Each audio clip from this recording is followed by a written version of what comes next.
একজন ভাই জানতে চেয়েছে, হুজুর কিস্তিতে টাকা নিয়ে কুরবানি করলে আমার কুরবানি আদায় হবে কিনা। তার জন্য উত্তর হলো যে আল্লাহ তাআলা বলেন, হারাম জিনিস আমি আল্লাহ তাআলা কবুল করি না। তাহলে এর দ্বারা বোঝা যায় যে হারাম যে কোনো মাল হোক, কিস্তি হোক, সুদ হোক, লোন হোক, ঘুষ হোক, এগুলো মাল আল্লাহর দরবারে কবুল হয় না।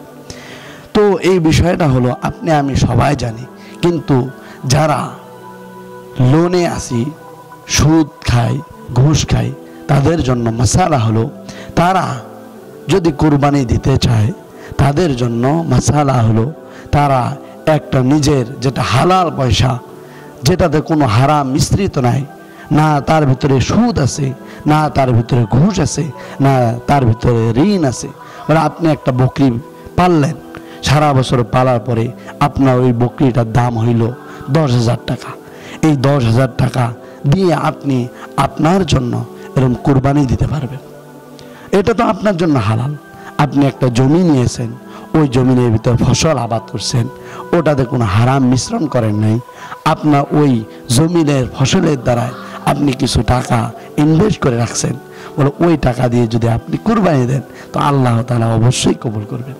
কিন্তু যদি কোনো ব্যক্তি কিস্তি নিয়েছেন যেটার মধ্যে সুদ আছে, ঋণ নিয়েছেন যেটার মধ্যে সুদ আছে, বলে ওই টাকা দিয়ে যদি আপনি কুরবানি দিতে চান তাহলে আপনার জন্য স্পষ্ট হারাম।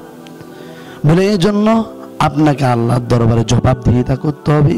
আপনার কুরবানি তো আল্লাহর দরবারে কবুলই হবে না, বলে বরঞ্চ আপনি আল্লাহর সাথে এরকম বৃদ্ধাঙ্গুলি প্রদর্শন করলেন যে আল্লাহ আপনাকে নিষেধ করছে, তারপরও আপনি ওই সুদের টাকা দিয়ে, এরকম ঘুষের টাকা দিয়ে, অবৈধ টাকা দিয়ে, কিস্তির টাকা দিয়ে আপনি কুরবানি দিচ্ছেন। বাথরুমে ট্যাঙ্কি আছে, বলে এই ট্যাঙ্কির ভিতরে এরকম বাথরুমে ময়লা আছে, আরেকটা এরকম ভালো ট্যাঙ্কি আছে, পানির ট্যাঙ্কি, ওই পানির ট্যাঙ্কির মধ্যে যদি আপনি খারাপ ট্যাঙ্কির মালগুলা দেন তাহলে ওই জায়গার মালগুলা কি ভালো থাকবে?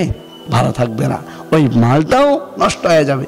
এই জন্য আপনাদের কাছে আমার অনুরোধ, আপনার ঋণের টাকা দিয়ে, আপনারা সুদের টাকা দিয়ে, আপনার কিস্তির টাকা দিয়ে আপনারা কুরবানি দিবেন না। আল্লাহ আপনাদের কুরবানি কবুল করবেন না।